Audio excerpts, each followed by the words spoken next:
Hello everybody, Callus here. Join me today as we explore the crazy world of Nintendo patents. Whether you love them or hate them, one thing that we can all agree on is that they are weird. They have had great successes, commercial failures, and lots of ideas in between. One such idea is the DK bongos on the GameCube. Remember those? Because Nintendo certainly hasn't forgotten about them. You might have already heard the news about the recent patent that they filed regarding the bongos making their way to the Nintendo Switch, as well as a wireless keyboard. Mario teaches typing 2 confirmed? I certainly hope so.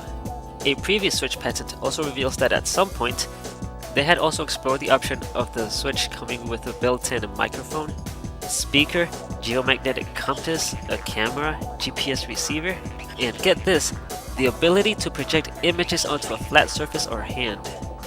Thus give you the ability to play catch with yourself, I guess.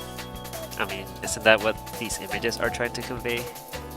Anyways, aren't you glad that they did not use this patent for the detachable Joy-Cons? I mean, that just looks awkward and horrific. Terrible design choice. Speaking of design choices, Nintendo also patented a device that appears to have interchangeable control schemes. Want to have a D-pad on the left or on the right? Maybe you prefer the buttons on the top instead of the bottom? Or you can just go crazy and do a 3-joystick configuration, why not? Here's one that you might remember back in 2016 when the NX rumor train was chugging along. This interesting looking oval remote was dominated by an elliptical touchscreen with 2 clickable thumbsticks on each side. Now, my understanding is that buttons appear on the touchscreen itself as you need them, which is a cool idea, but the more complex games such as Breath of the Wild would have the screen just completely filled with button inputs, leaving very little room for the actual game itself. Interestingly, the patent also mentions stereoscopic 3D display, such as the one in the Nintendo 3DS. You gotta give it to Nintendo. They've been trying to do 3D gaming long before, during, and after the whole 3D fad. They just don't want to give it up. Oh my god! Whoa! Holy crap!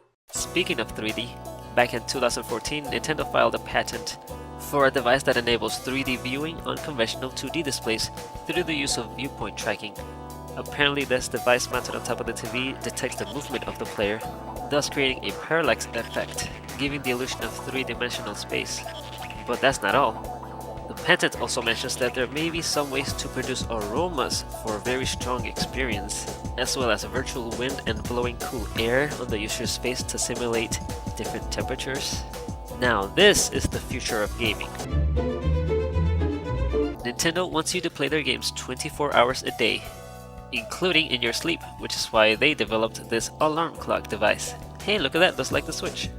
According to the patent, this portable terminal detects sensor information for assessing a user's emotions. It compiles all this information overnight, and when you awake, it gives you a sleep score, which is displayed through a projector aimed at the ceiling, so they can make sure it's the first thing you see when you wake up. I am not making any of this up. This product was more than likely one of Nintendo's long-planned quality of life products, which includes this U-shaped controller, which is a fitness-focused peripheral for training, exercising, and driving, I guess, since it looks eerily similar to Xbox 360's wireless wheel. But then again, all you need is Wii attachment for that, right? You will remember the thousands of attachments and peripherals and accessories that came with the Wii era. Well then, take a deep breath because that was just the tip of the iceberg. Patents revealed that Nintendo had a lot more planned. So take a dive with me and let's start off with the Wiibot. I have no idea how you would play this thing, other than maybe you just move his arms and legs to have him move inside of the game. My question is, why not make him look like Rob? Everybody already knows and loves Rob, thanks to him being a playable character in Smash Brothers. And if robots is not your thing, how about horse riding? Using this inflatable air cushion seat that you can either ride on the floor or on a stool. I mean, seriously, Nintendo. Just take a look at this image. It's the perfect accessory to bring out the onesie-wearing man-child in us all. And if that's not enough, how about this bicycle or skateboard attachment? I'm sure you can find some extra room for these somewhere in your closet next to your abandoned Guitar Hero instruments. Here's one more, a teddy bear attachment. This one actually reminds me of the babysitting mama doll that Nintendo put out. No wonder Nintendo has this baby gaming reputation. I hate you, baby. I hate you so much. I wish you didn't exist. Oh look, a proper racing wheel attachment. That would have been cool. As well as a fly stick. How come those never came out? And there's the Wii Football. Yeah, good luck convincing consumers not to throw their Wii remote at the TV with that thing. Hey, do you like the design of the classic remote? Either way, just be glad it does not look like this atrocious looking thing. Which, now that I think about it, maybe would have been better than having to have the Wii remote attached by a cord all the time. Want even more accessories? I got you covered. Ever wanted to wear your Wii remote on your head? Well, you can do just that with the Wii goggles and Wii helmet. Only Nintendo knows what possible function these could have. Take a glance at this Wii card reader, which the patent also describes as a barcode scanner. The return of the Nintendo e-reader, and last but not least, the Wii Touch panel. That's right, Nintendo actually tried to incorporate touchscreen gaming into their Wii, in yet another extremely awkward design. I mean, just look at that, it sort of looks like a meat grinder. Okay, that's enough accessories for one day.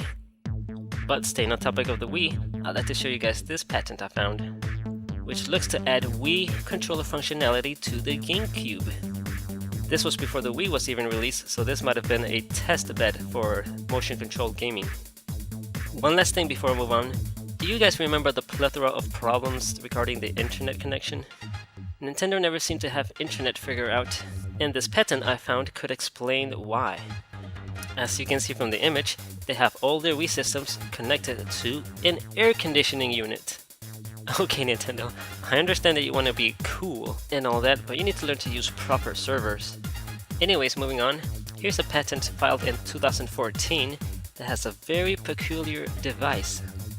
This circular piece of hardware uses a mixture of cameras and mirrors to detect where objects are in relation to it. It also has projector-like capabilities to display images. Hey look, amiibos!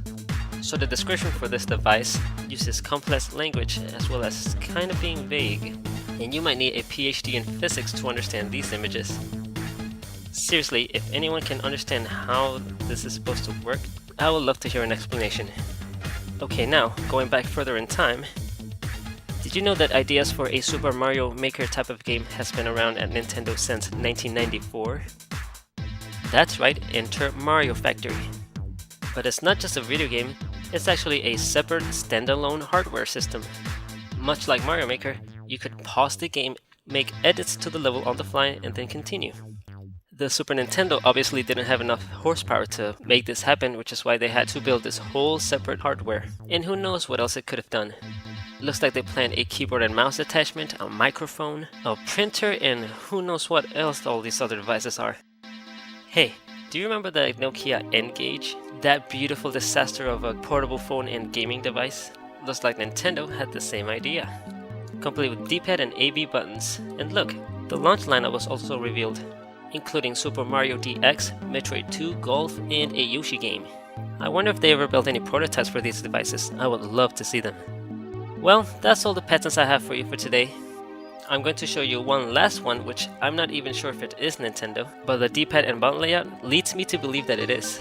If you have any idea what this is or where it came from, I would love to hear from you.